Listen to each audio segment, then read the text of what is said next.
Hey y'all, welcome back to Neon's Movie Reviews. I'm Neon, and this is my girlfriend Marlee. Hi guys. I was supposed to say hi. Hi. But yeah, she also has a channel, Curious Foodie. Curious Foodie 2.0. Check it out if you're into food. Even if you're not, check it out. I'll definitely link it in the description. Today we are going to be talking about the Invisible Man remake that just came out. As you can see, my invisibility has worn off, thankfully. I was very impressed with this film. I know that you were as well, because you were you were just like, oh, I want to talk about this film with you.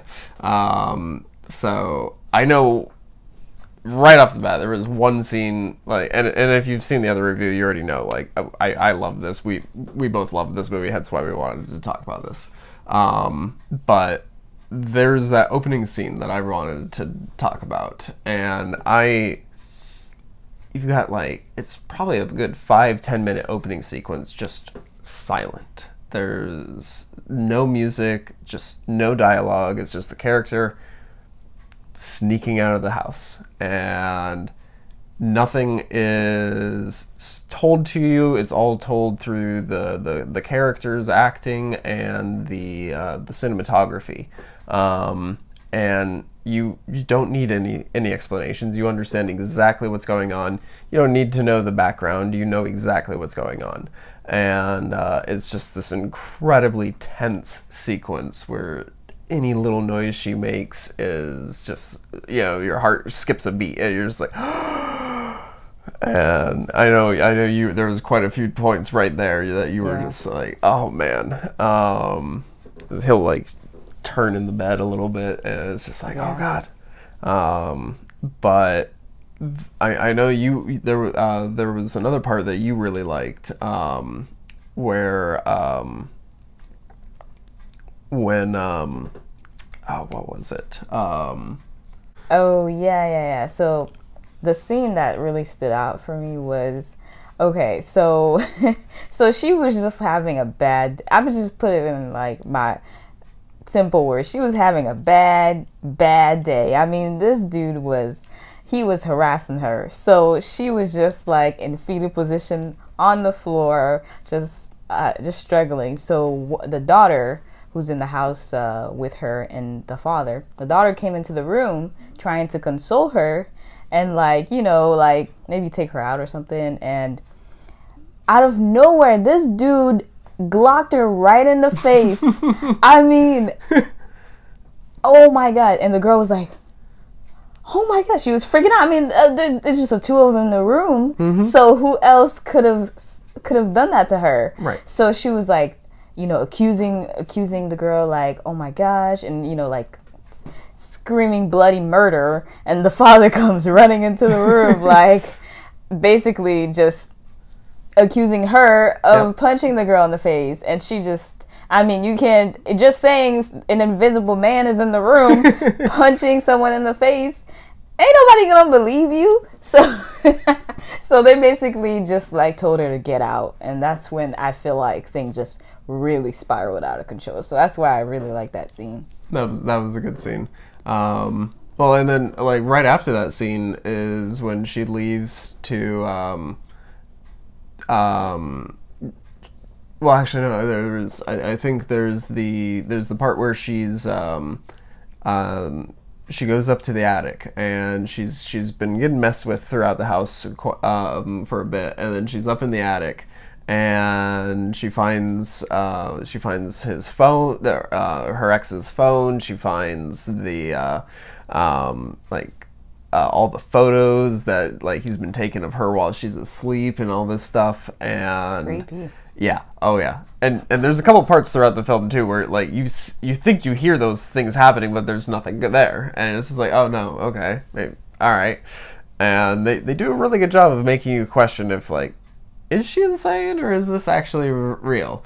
I thought she was cray-cray at first. Yeah. No, I was hope that would have been an amazing twist.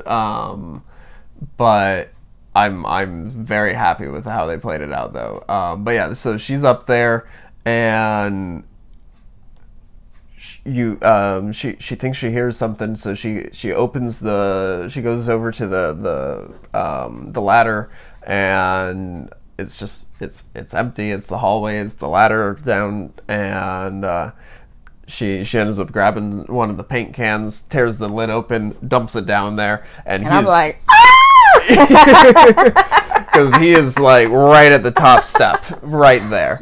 I didn't expect that. You screamed so loud, man.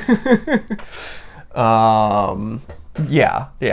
That was a great jump scare, and it was also your first hint as to like what the suit looked like, because it sunk in parts. It was definitely like, oh, okay, this is not just a person, this is a suit or something that he's wearing. And then yeah, that and the punch both lead to her leaving the house. She ends up going to this restaurant with her sister, and this part was just so brutal. Because she's telling her sister after what he like texted her from her phone, I think. He sent her an email. That's right. Yeah. And it was a horrible email. Oh yeah, just tearing her apart for everything. And yeah, so she convinces her to meet her at this restaurant, and she's basically just pleading with her to believe her. And she starts listening, and you're just like, oh, thank God. Oh, I'm so happy somebody is actually listening to you. That, like, okay, good. There's a chance. And she's just, I have proof. Like, I have a way to prove that he's alive. And she's just like, all right, let's do this. And then she's looking at her, and then she just kind of looks off to the side and cuts back to Elizabeth Moss's character, and you see this steak knife just like floating like right next to her, and it goes out, slashes the sister's throat, and immediately her hand gets like thrown up, knife goes right into it, and she's just in shock. One of the other tables looks over and just starts screaming, and then from there it's just all downhill. Yeah. That was a great scene. I mean, everybody was like screaming bloody murder. Everything had to happen so spontaneously. I mean, from the phew to the pot to the ah! I mean, like, it was like a dance. I was like, oh shoot, what's coming next? Yeah, I don't know. Well, and then she's brought to the hospital, and she's like strapped down and just screaming her head off that she sees him. That like, and it's just not helping her case at all. Not one bit. But I empathize with her. I understand in her position, like, why she's doing that. But yeah, no, it was just so good. But I know you loved the ending. Oh yeah, the ending was amazing. I mean, I was like, how are they gonna end this? Like, is she gonna die? Is he gonna die? Like, what are you gonna do? And when she called him to meet up with him, I was like, no, I already knew she had something up her sleeves. Like, I already knew it. So then they were having dinner, and I think she was trying to get the truth out of him to see if maybe there was like a little bit of light at the end of the tunnel. But when she realized, oh my God, he's just a compulsive liar, he's not going to change, she was like, forget this. I'm about to bust up in here and kill his behind. No, I'm just kidding. So she goes into the bathroom. Next thing you know, the same thing that happened to her sister with the knife just appeared out of thin air and just sliced against her throat. The same thing happens to him. Mm-hmm. Talk about payback. And now, since she got everything on video, what can they say other than suicide? Because there was no one else in the room but him. I was like, oh yeah, that is sweet justice. She walked out like a boss, and I was so happy. That was good. See, I had a moment there where I was worried that like they were just gonna go super bleak. 'Cause he had the perfect out and everything, and which I know you did not see coming at all either. with the brother. Yeah, I didn't. I was like, I to me it felt like a coin flip. Like he could be good, he could be bad. You didn't know what to believe. I was more on the side that okay, I think the brother is involved, but I think by choice. Like I think he's being forced into this, just like he's been manipulated. And then when they revealed, I was just kind of like, maybe not. I would say he was manipulated. Yeah, I feel like he was. Yeah. He had no backbone. Oh yeah, but he may have been somewhat of an idea man himself. Maybe manipulated into those situations, but I think he was complicit. I don't think he was being blackmailed into it. I think he was just being used. Yes, I don't think he was maybe told the whole truth about what the brother did. So I mean, of course, if you are not told the whole truth and that's your blood, flesh and blood, you might go along with it and just think she's crazy and whatever. But I don't know. I don't know about him. Yeah, I think he knew the whole time, the whole plan, and was just like, yeah, we'll toy with her until she goes back to you, or she'll rot in a mental asylum. Either way, win-win for you. And then it started getting out of hand, and then he was just like, oh, okay, oh, you want me to go take care of this? All right, yeah, and not realizing that this was part of the plan. And I think like he was completely in on it from the get-go.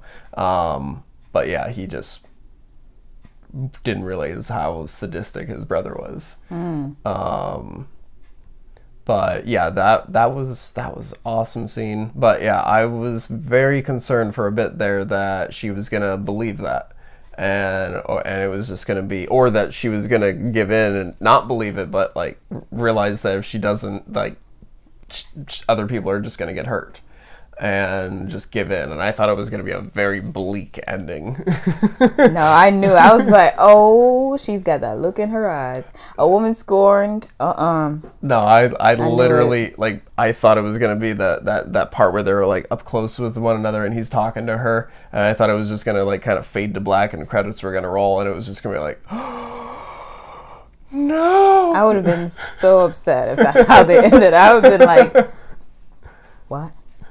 I was very glad that they did it this way, but I would have also been like, yeah, oh, that was kind of bold. Man, that whole movie had my back hurting. I was like, the entire movie, like I couldn't rest my back. When I finished, I was like, oh God, like it was so excruciating. Like you always felt like he was around the corner, like you just. And I knew why she was like, she looked crazy for the whole film, because this dude was breathing down her neck. Mm-hmm. I would have been looking half crazy too. Oh, and she gave an amazing performance. Oh, she's just all around great. I loved her in what is that show called? What, Mad Men? Mad Men, yeah. I love her in that. I do want to check out The Handmaid's Tale that she's in as well. Yeah, I heard she's really good. I mean, she's just an all-around great actress. Mm-hmm. Love her in everything.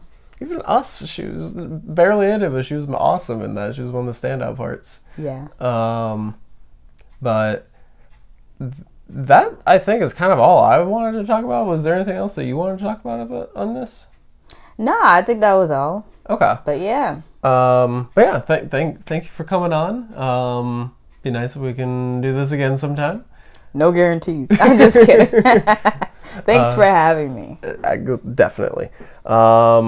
But yeah, as I said, I'm going to link her channel in my description. Definitely check her stuff out. Very good cooking videos. But that's going to wrap this up, everybody. If you enjoyed this content, please subscribe for more, and definitely let us know what you thought about this movie. And if you want to see us talk about other movies, let us know. But